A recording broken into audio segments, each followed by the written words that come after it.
চলো বাড়ি যাবে, চলো।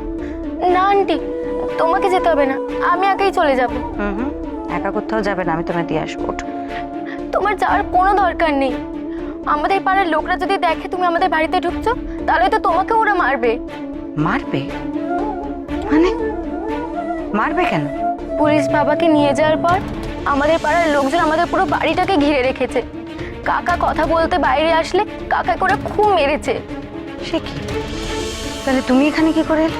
আমাদের বাড়ির পেছনে একটা দরজা আছে, সেখান থেকে। দাঁড়াও, আমি ব্যবস্থা করছি।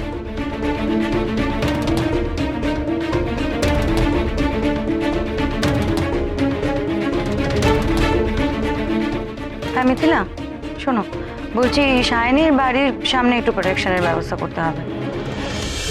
ওই যা হয়, পাড়ার লোক হঠাৎ করে কনসার্ন হয়ে উঠেছে, পাড়ায় থাকতে দেবে না, মারপিট এসব। হ্যাঁ, একটু দেখে নাও প্লিজ। Thank you.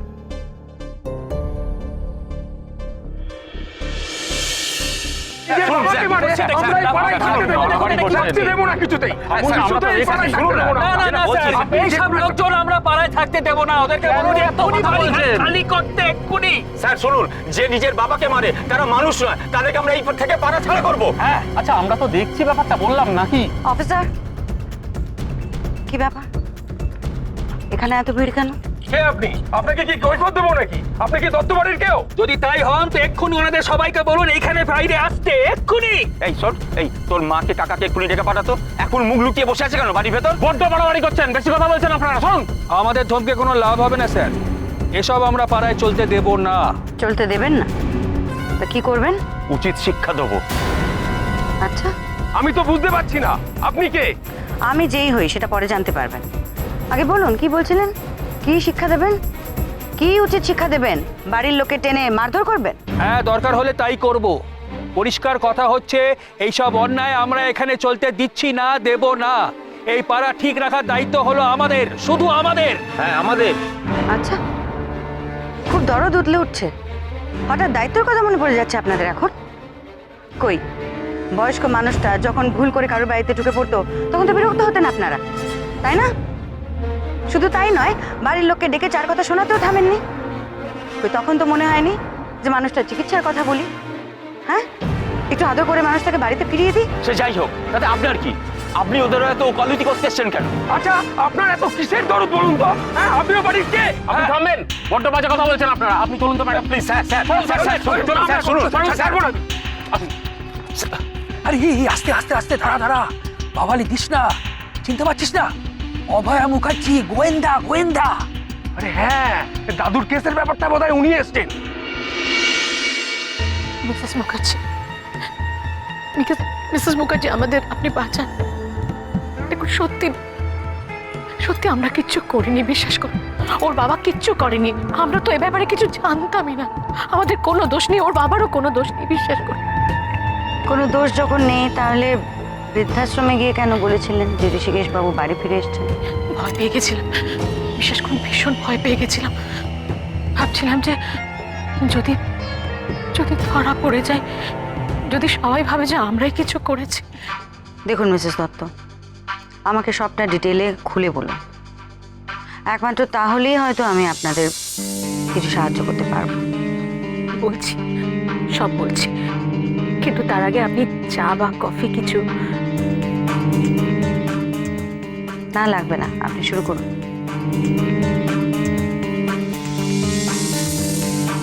বছর 16 আগে আমি এই বাড়িতে বিয়ে হয়ে আসি।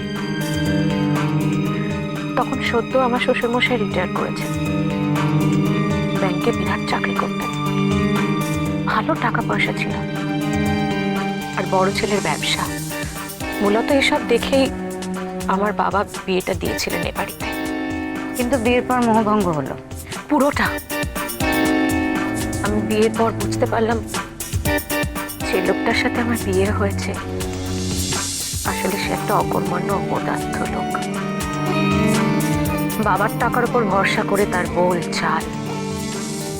কিন্তু কি করব বলুন, বিয়েটা তো তখন হয়ে গেছে, আর একবার বিয়ে হয়ে গেলে বিয়েটা তো ভেঙে দিতে পারি না, তাই বাধ্য হয়ে থেকে গেলাম। তারপর? তারপর আস্তে আস্তে আমি এই বাড়ির সেবাদাসী হয়ে গেলাম। আমার শাশুড়ি মা প্রথমে অসুস্থ হলেন এবং মারাও গেলেন, তার সেবা করলাম। তারপর আমার শ্বশুর মশাই অসুস্থ হলেন, তার সেবার দায়িত্ব আমার ঘাড়ে এসে পড়ল। কেন? এর মধ্যে তো আপনার দেওরের বিয়ে হয়ে গেছে। তাতে কি, তারা কোনোদিনও কিছু করেছে নাকি? কেন করব? তোমরা কি কখনো বাবার পেনশনের টাকায় আমাদের কোনো কালে হাত দিতে দিয়েছিলে?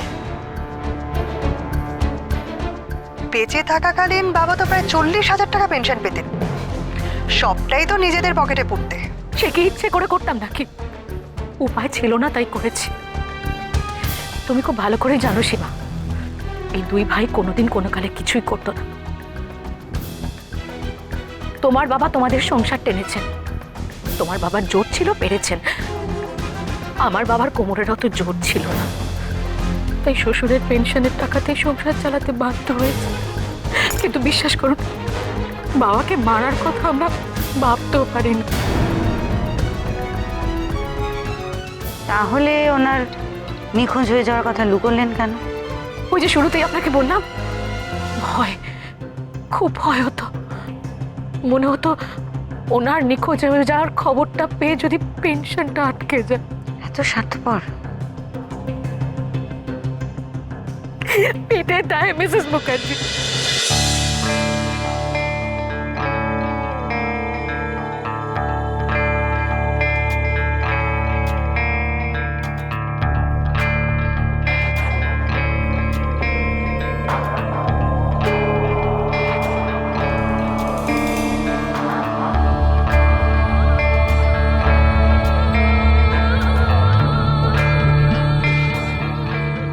অ্যালবাম? এখানে অ্যালবাম কেন? আসলে দাদু যখন শরীরটা একটু ভালো থাকতো, তখন দাদু এই পুরনো অ্যালবাম খুলে ছবিগুলো দেখতো আর নিজের মনেই হাসতো। তখন চিনতে পারতেন কাউকে একটু একটু? বোধ হয়, জিজ্ঞেস করলে কখনো হ্যাঁ বলতো, কখনো না।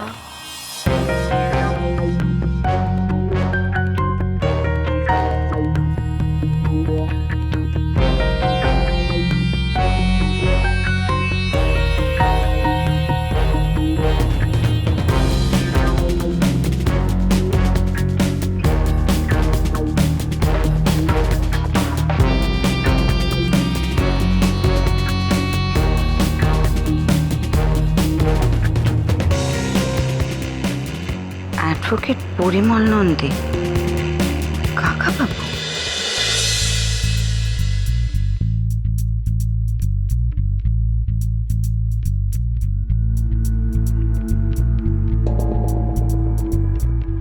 হ্যাঁ কাকাবাবু, আমি অভয় বলছি।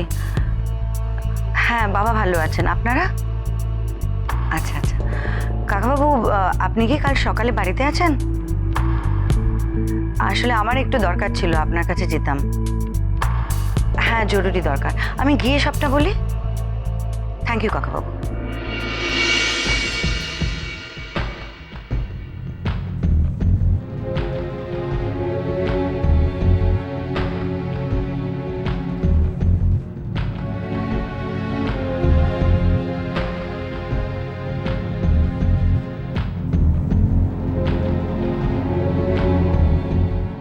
Medical reports.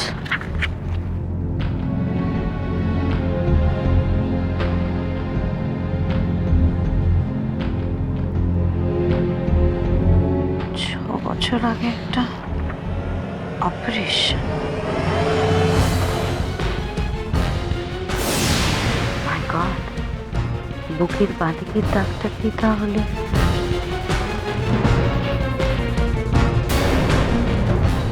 অদ্ভুত কথা লেখা রয়েছে এই রিপোর্টে। এটা তো কোনো দেশি লোকের কাজ হতে পারে না, কোনো পাকা হাতের কাজ। তোমার জন্য একটা খুব ইম্পর্টেন্ট ইনফরমেশন আছে। কি ব্যাপার মিথিলা? আচ্ছা অভয়া, বলো তো, ঋষিকেশ দত্তর বুকের কাছে যে সেলাইয়ের দাগটা ছিল, সেটা কিসের? পেসমেকারে। জয়কার।